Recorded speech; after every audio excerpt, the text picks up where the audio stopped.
Alright mates, how's it going? In today's video, chapter 19 of Shadows Rising by Madeline Rue. This one's a little bit more eventful. It's got a whole bunch of backgrounds in it and stuff. So let's go! The moment Thrall stepped foot back in Orgrimmar, Ji Firepaw excitedly ran up to him and handed him a message. The Pandaren looked genuinely pleased that he actually got to do something in his story rather than just stand in the background. I was only gone for 2 days. Clearly I missed something. Forgive me for ambushing you this early after your return, Thrall, but I believe the urgency demanded your attention. They both then stepped on the elevator that would take them down to ground level and only a hop, skip and a jump away from Hold. Well, what do you make of it? I can't say it's surprising. The message was an invitation to meet with the King of Stormwind, but written in Jaina's distinctive handwriting. Seemed like a pretty brazen attempt to manipulate him, but Thrall didn't hold that against them or her. If he needed a favour from the Alliance, he would probably have done exactly the same thing. Got Bane to put a hoof print on a piece of paper or something. Jaina had started the message appropriately. Polite greetings to the Council as a whole, but one section in particular was just for Thrall, and was a little bit emotional blackmail. If you ever valued our friendship, please meet with King Anduin and myself. I share with you now Alliance intelligence in the hope that you will see it not only as a gesture of goodwill, but as a call to action. I had hoped to resolve the unrest in Zandalar before the Alliance could learn of it, but this can't be ignored. And I come. You. This letter was addressed to us all. Besides, when lightning strikes the wrong tree, the whole forest burns. Zandalar is the tree, these dark rumours are the lightning. Perhaps a monk's wisdom might stem the blaze. These negotiations will require a delicate touch, Ji, and your wisdom generally involves acting as swiftly as possible. But then I suppose going at all would be action. You know, agreeing to this might be unpopular with the rest of the Council. Yeah, but popular or not, the Horde's previous rogue war chief almost cost my people the soul of their homeland. So you will of course forgive my insistence. The veil of eternal blossoms is nearly healed, but the Pandaren will forever wear the scars of Hellscream's cruelty. Thrall glanced down at the Pandaren monk and found a familiar tenacity in his eyes. It was the very same pain and determination he'd observed in the eyes of Tyrande Whisperwind. Woes upon woes. Trouble heaped upon trouble. You what, mate? The reports from our ambassador in Zandalar are bleak, Ji. The Queen is being overrun by rebels. And now the Alliance wishes to confer with us. I can't help but think all these things are connected. The two then arrived outside Hold and heard the raised voices drifting out from within. We should go in. Well, yeah. Otherwise we just walked here for no reason. At last. There you are. Where are Bane and Kalia? What do you make of this request from the Alliance? Bane and Kalia will be here soon to describe our meeting with the Night Elves. Thrall then tugged the Alliance message from his belt and mentally prepared himself for the inevitable argument that was about to ensue. But Ji Firepaw then piped up. As for the message, we will go. The word from Zandalar is dire. We know this, and now the Alliance knows it. It's our duty to act. If we ignore their summons, then why did we sign a treaty in the first place? Thank God for that. Thrall was pretty grateful to Ji for taking the arrow. The last thing Thrall wanted was to appear more like a war chief, and less like a single equal member of the Council. But that didn't stop Thalithera from immediately making him feel like a war chief rather than a single equal member of the Council. Thrall, what are your thoughts? Ji is right. I had hoped to put out the fires in Zandalar before the Alliance noticed, but it appears the conflict has grown too obvious to hide. But Dark Rangers? Sounds far-fetched, does it not? Sounds to me like they got their man arrested for trespassing and now they want our help freeing him. They're abusing our civility. Thrall hadn't actually considered that. I have no intention of freeing their spy. I go to protect Zandalar. If the Alliance decides Dark Rangers are working with Queen Talenji, then they will start another war. But how could they think that? We've not been kind to Sylvanas loyalists. We know that, but the Alliance doesn't. What must our turmoil look like to them? So I will go, and I will listen. Listen? Sounds boring. How about you tell them to stay off our lands? Last time I checked, a treaty isn't just a bunch of gentle suggestions. Better yet, tell them they can have their spy back if they give us something first. They will give us something. Knowledge. Whatever we learn we can use to protect Zandalar. In truth, I do want to know more of these Dark Rangers.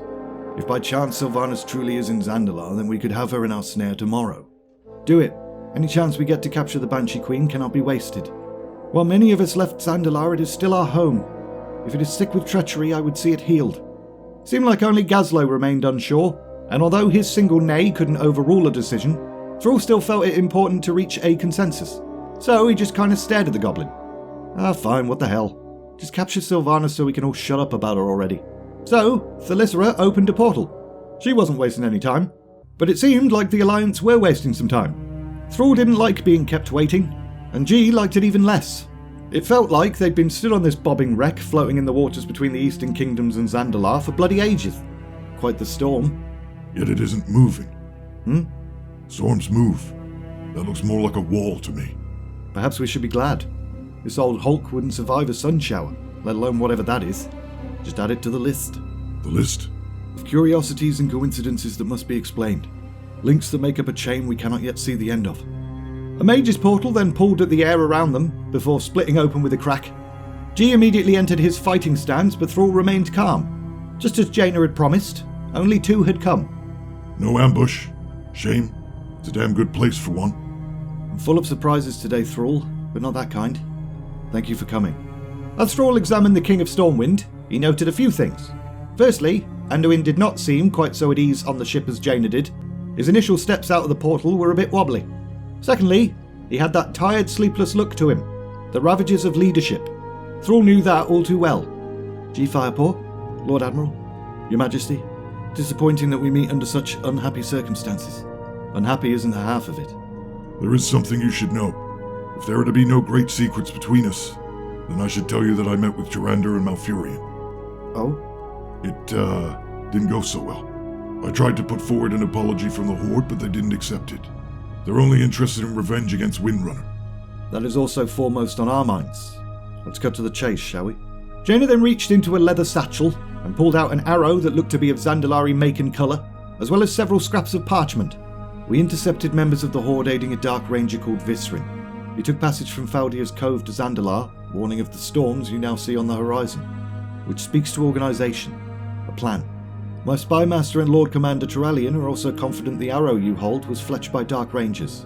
It appears quite different from the fletching you see on the average Zandalari arrow. We have many left over from the war, for comparison. Sassy bitch. Thrall had been perusing the notes, but shifted his gaze to the king at that last bit. The messages say, I can read them. But reading them filled Thrall's heart with dread. This was bad. Bad for the Horde, but worse for Talanji. There was no mistaking the script, the language, the content. Dark Rangers had definitely written these notes. Are you betraying us? The words lingered in the air for an agonising moment before the king went ahead and doubled down. Is Sylvanas Windrunner seeking refuge on Zandalar? I've come for answers, Thrall, and I will have them. Ji Firepaw straightened and looked a little bit outraged. There's no love left for Sylvanas Windrunner among our Horde. Only hatred. No conspiracy exists to shelter her. Bane Bloodhoof would not abide such a gutless plot, and neither would I. Rebels have been assaulting the palace in Tazaralol, attempting to assassinate the Queen, and are now burning down lower shrines all over Zoldazar and Nazmir. Our council does nothing, and the Queen refuses to set aside old vendettas to ask for our help. The briefest flicker of relief passed across Anduin's face. Why? Why what? Why won't she ask for your help? She agreed to join the Horde ages ago. You know why. Oh, I see. Anduin then turned to Jaina and started acting like Thrall and Ji weren't right in front of them anymore. Are we to believe them? Yes. Yeah, I think we are. What he says is true.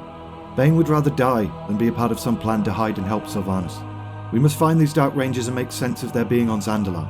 Whatever the reason, it can't be good. It appears the lightning has already struck. Thrall shut his eyes tight. The Pandaren metaphor was pretty accurate, but all was not lost yet. They still had Zakan embedded with the Queen, and they now knew better what they were facing.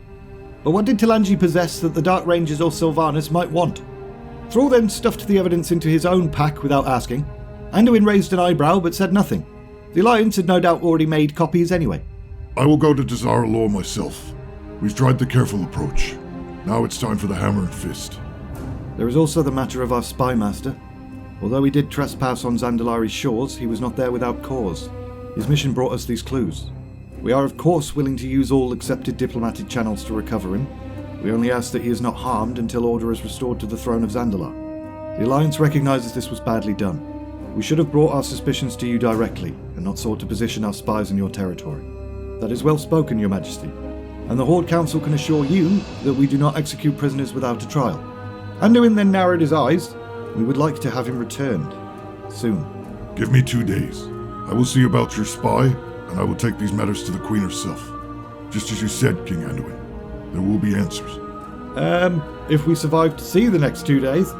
Ji had turned back towards Zandalar and noticed that the storm shrouding it had now decided it would move. Angry clouds raced towards them, and Thrall couldn't quite believe the size of the waves gathering. That storm nearly killed Fairwind 3 times. A portal, Jaina. Quickly. 2 days. Do not invade before then. You'll have your 2 days, Thrall, but we cannot afford to lose the Banshee Queen's trail.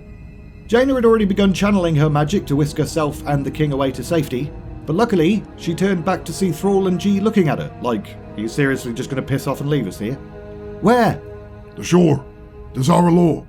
So, she opened another portal for them, and Thrall grabbed Ji and immediately jumped through it. And we're leaving it there! I don't know why I keep committing to these harsh, throaty voices. It's like I enjoy damaging my vocal cords. We've got like 14 more chapters to do in this series, and yet there's only 100 or so pages of the book left, so that's a bit weird.